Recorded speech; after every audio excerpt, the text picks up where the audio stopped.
¿Sabías que el modo en que tu madre o tu padre te miraban o no cuando eras una niña o un niño podría explicar por qué hoy te cuesta tanto acercarte a las personas o confiar en ellas? Quédate porque hoy vas a descubrir cómo se forma un apego seguro, qué pasa cuando no se consigue y cómo esto puede estar influyendo en ti incluso décadas después. Hoy te voy a explicar cosas muy interesantes. Lo primero de todo es qué es mentalizar y por qué predice esto un apego seguro. Segundo, cómo se desarrolla un apego seguro y cuáles son sus beneficios. En tercer lugar, te explicaré cómo se forma el apego evitativo y qué efectos tiene tanto en la infancia como en la adultez. En cuarto lugar, te explicaré cuáles son los subtipos de apego evitativo y también los subtipos del apego preocupado. Y por último, cuáles son las estrategias del MOI. ¿Qué es eso del MOI? Los modelos operativos internos. Mentalizar es ponerte gafas o las gafas que necesitas para ver qué es lo que pasa en tu cabeza, pero también qué es lo que pasa en la cabeza de los demás. Es darte cuenta de que las personas no solamente hacen cosas, sino que sienten, piensan, imaginan y recuerdan, y que todo esto está influyendo en lo que hace. Así que cuando mentalizas, no te quedas solo con lo que ves, por ejemplo, pues que tu amiga no te ha contestado un mensaje, sino que intentas entender por qué no lo hizo. Quizá estaba ocupada, estaba triste, no tenía batería o no le dio la gana de contestarte. Por lo tanto, mentalizar es la capacidad de dotar de significado la experiencia subjetiva mental, pero no solo de una misma, sino también de los otros. Quizá algunas de vosotras tuvisteis la sensación de no ser vistas ni comprendidas por vuestra madre o vuestro padre cuando erais pequeñas. O bueno, desde luego también en la adolescencia, pero el no ser visto o no ser vista no es una cosa que ocurra únicamente en una etapa concreta, es algo a lo que me estoy refiriendo porque es la sensación general de que tu padre o tu madre nunca sintonizaron en tu frecuencia. Es como si siempre hubieran estado en otra frecuencia que no era la tuya y erais como dos aviones que vuelan pero que aparentemente, aunque pertenezcan a la misma flota, en realidad nunca se encuentran porque cada avión está volando en distintas capas del aire. Sin embargo, si de niña fuiste percibida, sentida y entendida por tus cuidadores, esa experiencia te permitió entender y dar un sentido a tu experiencia interna y a la de los otros. Y así es como aprendiste a percibir y sentir a los demás. Si por el contrario tu madre, tu padre, tu cuidador principal tenía una insuficiente capacidad mentalizante, es decir, que no veía lo que tenía enfrente, que eras tú, y no porque no mirara, sino que aunque miraba no veía, pues a ti te resultó mucho más difícil regularte de una manera sana. Cuando un niño empieza a darse cuenta de que lo que siente no siempre es lo mismo que lo que siente la otra persona, entonces está abriendo la puerta a entender mejor las emociones y las intenciones de los demás. Por ejemplo, puede pensar un niño pequeño, estoy triste porque se rompió mi juguete, pero mi mamá está contenta porque ha venido una amiga a visitarla. Esto, aunque nos parezca una tontería en la edad adulta, es una gran conquista en la época infantil. Esta capacidad está ayudando al niño a ir formando su identidad junto a su madre o a su cuidador principal. Si ese cuidador le da seguridad y responde a sus necesidades, por ejemplo, le abraza cuando llora, o le escucha cuando tiene miedo, o le anima cuando se frustra, este niño guardará sus experiencias en lo que llamamos memoria emocional y desarrolla un sentimiento profundo de seguridad. Con los años, este patrón de apego se queda grabado y se convierte en una forma habitual de relacionarse y de manejar las emociones. Así que el modelo al que estuviste expuesta cuando eras niña, sin darte cuenta, puedes estar proyectándolo hoy en tus relaciones o incluso en la forma en la que crías a tus propios hijos si ya eres madre o eres padre. Por tanto, el niño o la niña que es capaz de vivenciar los afectos como estados mentales diferenciados del otro, puede comenzar a pensar y a entender las emociones e intenciones también, no solamente suyas, sino las de los demás. Este aprendizaje es la base de la empatía, es reconocer que el otro tiene su propio mundo interno y que es distinto al tuyo. Si esto no se desarrolla, la persona puede volverse más egocéntrica, porque interpreta el mundo solo desde su punto de vista, y puede también tener dificultades para ponerse en el lugar de los demás, lo que se traduce al final en una empatía muy limitada. Sin embargo, si se desarrolla, entiendes que tus emociones no siempre son las de los demás y te resulta más fácil respetar y comprender otras perspectivas, incluso si no las compartes.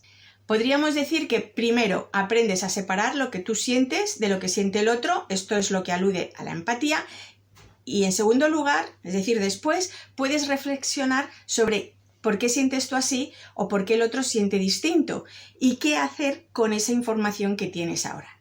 Y esto alude a la capacidad reflexiva. Entonces, a través de ese sentirse visto y entendido, es como de niño o de niña fuiste construyendo una identidad con tu madre o con tu cuidador principal y este apego se asocia a la memoria emocional y al sentimiento de seguridad básica que se desarrolla cuando ese cuidador aporta seguridad y satisface las necesidades del niño. Ya hablaremos luego de qué pasa cuando no lo hace. El caso es que pasados los años, ese modelo de apego continúa en el adulto al interiorizarse y termina por convertirse en un estilo de relación y de regulación emocional. Así que el modelo al que estuviste expuesta cuando eras una niña ha generado en ti un estilo en la adultez que es el modelo que, como te he dicho antes, proyectas en tus hijos si los tienes, si ahora eres madre. Pero bueno, ¿eso se puede cambiar o no? ¿Qué pasa si tuviste la mala suerte de ser criada por un cuidador o cuidadores con apegos inseguros? ¿Las estrategias de apego se pueden cambiar con el tiempo? La forma en la que el niño y el cuidador se relacionan configuran un patrón, pero muy pronto en la vida estos patrones se internalizan y dan lugar a lo que Bowlby llamaba modelos operativos internos, que también se llaman modelos de trabajo internos. Estos modelos son sistemas de funcionamiento de los procesos mentales que tienden a persistir en el tiempo. Estos modelos operativos internos de los padres y su capacidad para entender los estados mentales y las necesidades del bebé y reflexionar acerca de ellos va a influir mucho en la regulación del niño. Y lo que mejor predice un apego seguro en un bebé es la capacidad mentalizante de su cuidador principal, que además correlaciona con la ausencia de hostilidad de ese cuidador. Un apego seguro no tiene miedo de expresar el enfado ni ninguna emoción.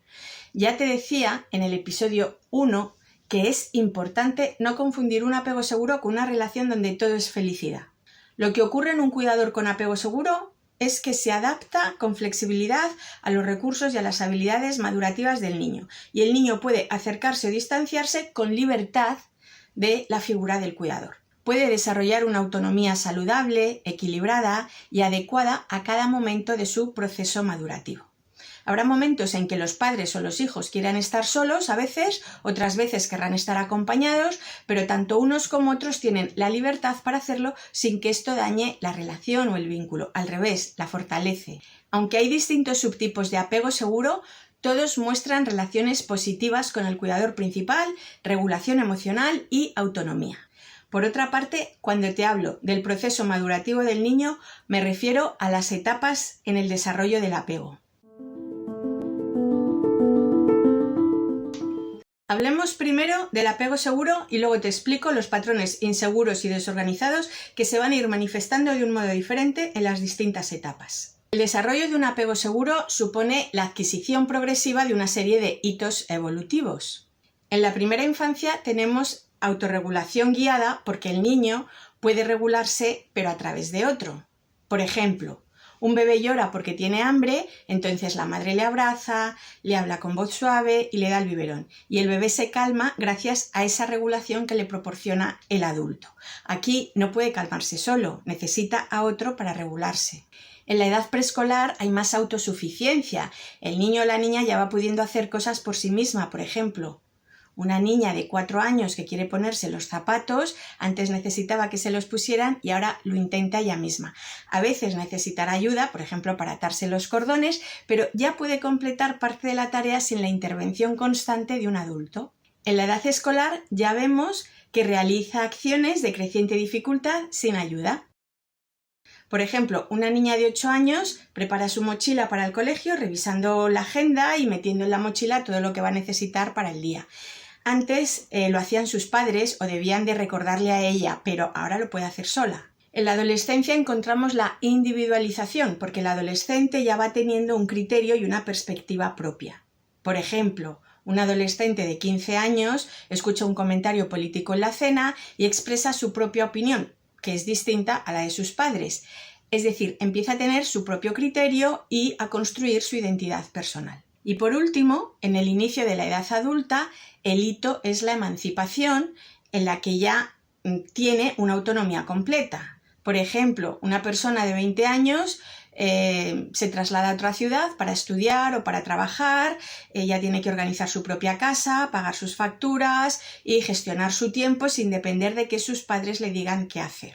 Estos son los hitos del desarrollo de un apego seguro. Sin embargo, en los patrones inseguros y desorganizados se observa, por ejemplo, que en la etapa preescolar, que es cuando los del apego seguro ya van adquiriendo una cierta autosuficiencia o el niño va pudiendo hacer cosas por sí mismo, en el niño con apego inseguro desorganizado se detectan 3 patrones diferentes. Dentro del apego evitativo podemos encontrar 3 subtipos. El de los niños que acosan, el de los niños tímidos y solitarios y el de los niños que se inhiben conductualmente o que sueñan despiertos.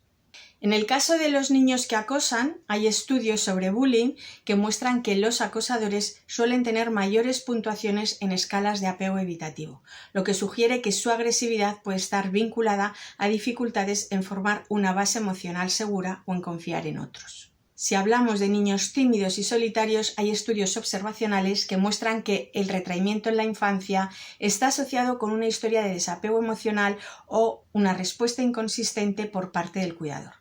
Hay otro estudio de Kern en 2008 que habla de que los niños solitarios con apego evitativo sí que sienten soledad, pero han aprendido a no mostrarla y su estrategia es la autosuficiencia emocional temprana. Es como decir, mira, si no cuento con nadie, mejor me arreglo solo. Por último, en el subtipo de niños que sueñan despiertos, me refiero más a una cierta inhibición conductual, hay estudios que muestran que los niños retraídos que evitan el contacto social, se aíslan o prefieren mundos interiores, pueden tener una base de apego inseguro y un riesgo elevado de desarrollar ansiedad social en la adolescencia. Te recomiendo que veas el vídeo donde te explico en qué consiste la ansiedad social porque va más allá de lo que algunas personas llaman timidez. En el caso de niños con apego preocupado encontramos 2 patrones. El de los niños impulsivos con poca concentración y el de los niños temerosos y pegajosos. En el caso de los niños impulsivos con poca concentración, sabemos que suelen mostrar una activación emocional elevada, dificultades para regular sus estados internos y una tendencia a reaccionar de forma rápida e intensa ante los estímulos, y esto interfiere en su capacidad de sostener la atención. Hay diversos estudios que indican que esta hiperactivación está vinculada con un sistema de apego constantemente en alerta, es decir, que está buscando señales del cuidador y se distrae fácilmente en las tareas. En el otro grupo, el de los niños temerosos y pegajosos que manifiestan ansiedad ante la separación, lo que hacen es buscar la proximidad física y emocional de manera persistente y muy a menudo, y muestran inseguridad incluso en presencia del cuidador. Hay investigaciones longitudinales que sugieren que esta conducta está relacionada con un historial de respuesta inconsistente por parte del adulto, lo que lleva al niño a amplificar sus señales de malestar para asegurarse la atención. ¿Y esto es para siempre?, te preguntarás. Tanto en el caso de niños con patrón de apego seguro como de apegos inseguros, los estudios afirman que la seguridad o la inseguridad de cada patrón tienden a mantenerse en la edad adulta.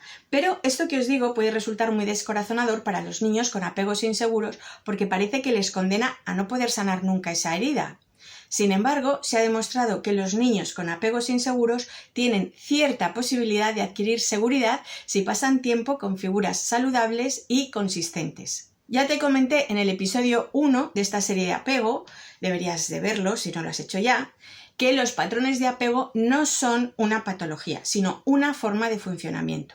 Lo que ocurre es que el apego inseguro y el desorganizado son factores de riesgo en una patología, mientras que un apego seguro pues es un factor protector. Así que quiero dejar muy claro que se puede tener un apego inseguro y esto no significa tener ninguna patología.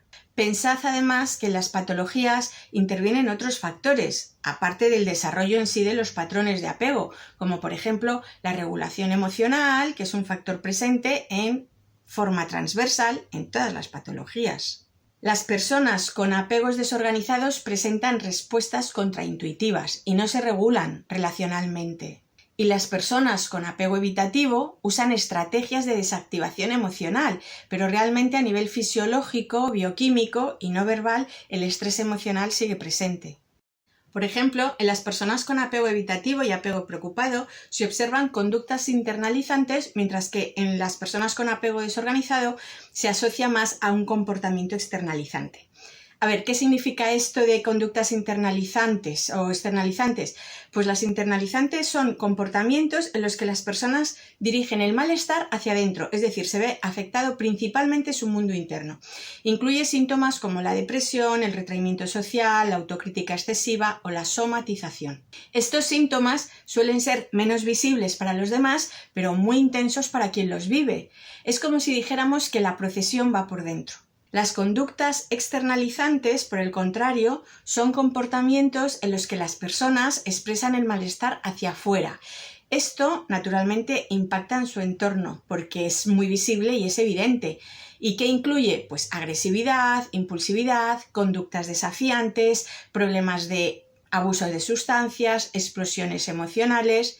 Así que, como son respuestas más visibles, pueden generar conflicto con otras personas. Así que, como te decía antes, el apego inseguro se asocia con el desarrollo posible de depresión.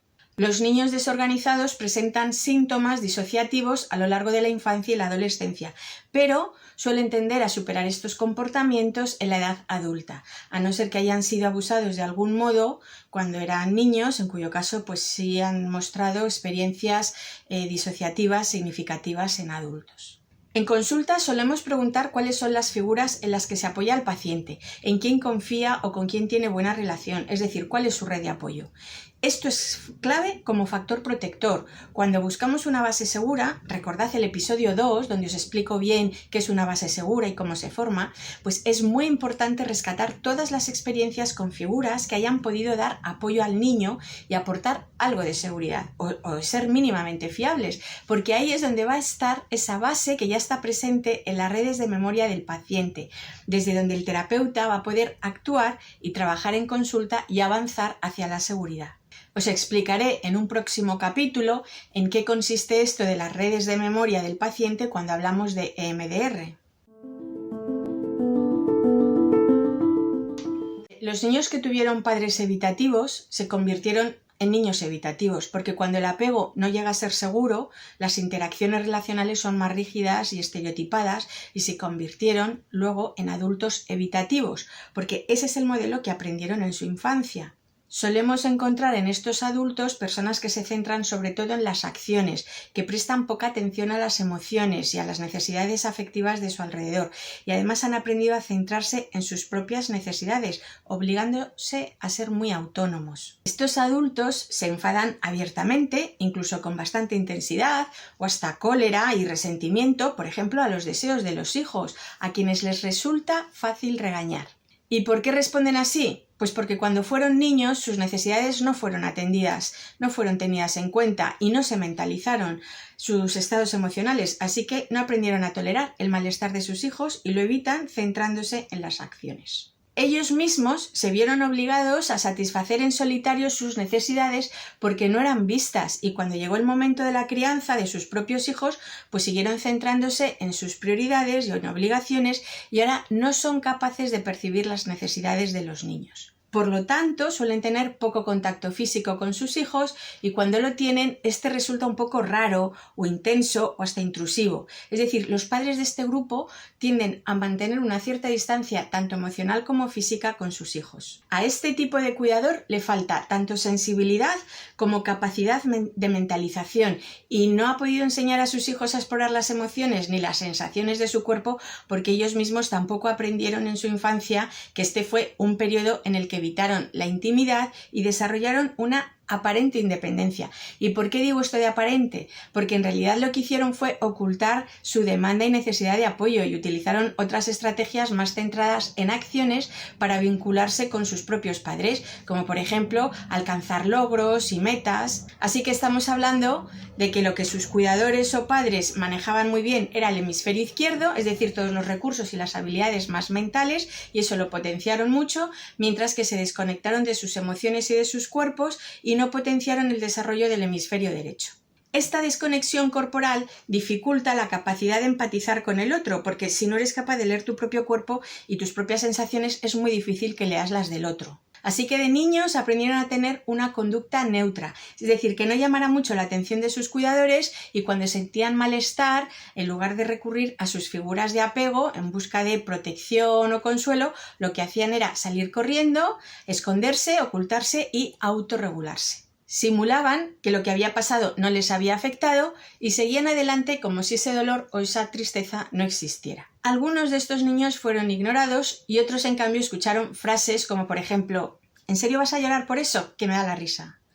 O ni se te ocurra llorar, ¿eh? O ¿de verdad quieres que te dé razones para que llores? Entonces, imaginad este tipo de frases, este tipo de vínculos en ocasiones lo que lleva es al desarrollo de unas estrategias de carácter defensivo que van mucho más allá de la evitación y así podemos observar otro tipo de subtipos que en el fondo lo que buscan es maximizar la vinculación con sus cuidadores. ¿Qué subtipos son estos? Pues tenemos, en primer lugar, el subtipo inhibido, que se centra intensamente en el juego con el objetivo de desviar la atención de la relación con el cuidador principal. Podemos tener, por ejemplo, un niño de 5 años que pasa horas construyendo torres de bloques con total concentración.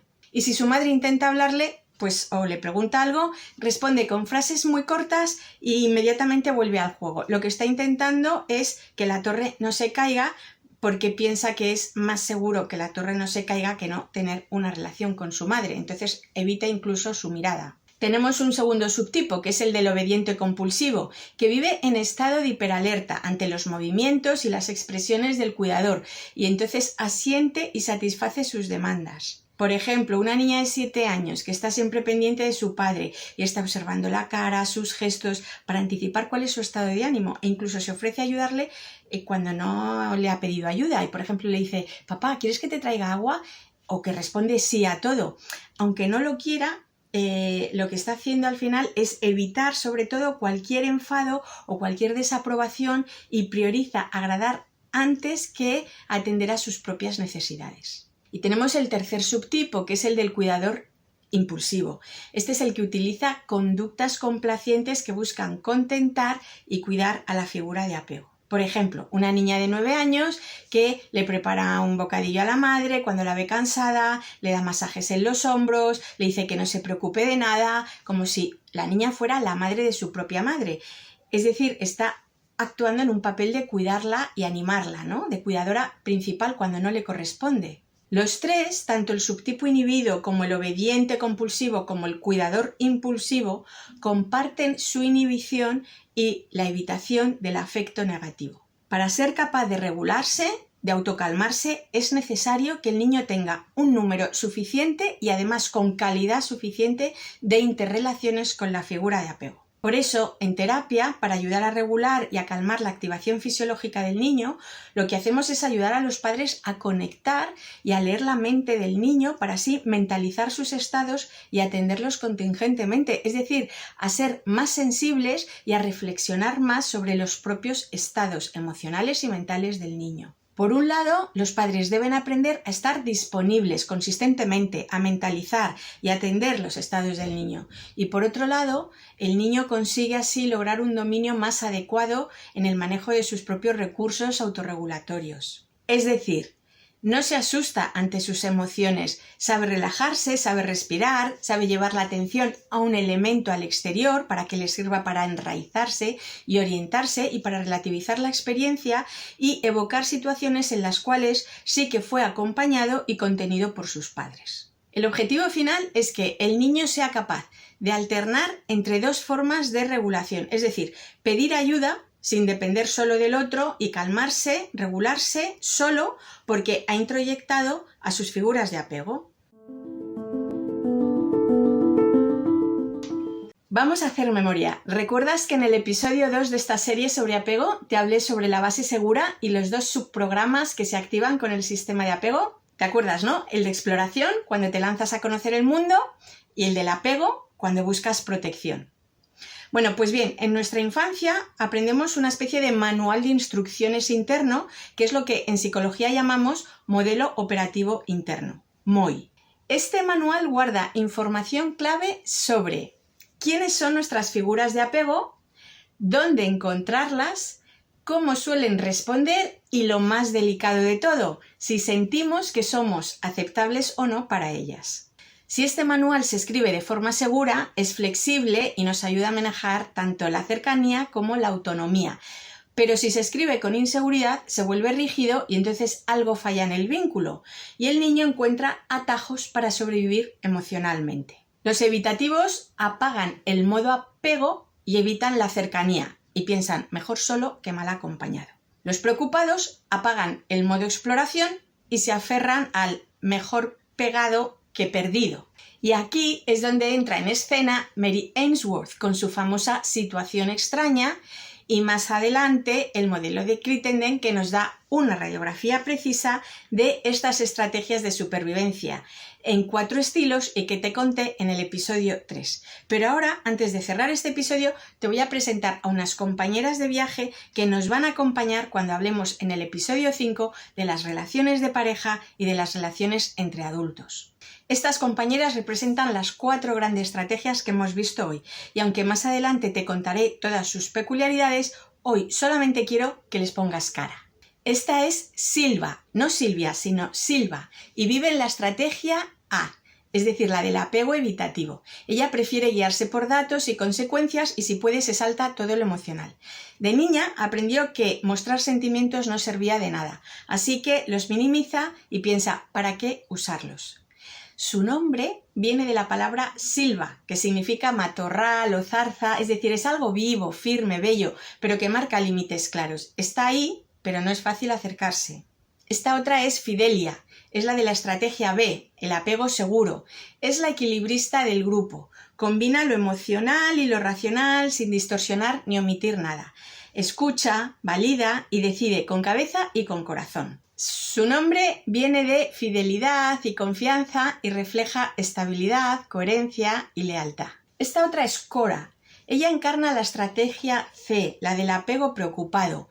Ella lo que hace es dejar de lado lo racional y vive más pegada a la brújula emocional del otro, porque de pequeña descubrió que adaptarse al estado de ánimo de la figura de apego era lo único que le daba resultados. Su nombre viene de corazón, en latín, cor, y representa esa intensa orientación a lo afectivo y a la conexión constante, incluso cuando eso implica a veces perderse un poco a sí misma. Y por último tenemos a Phoebe.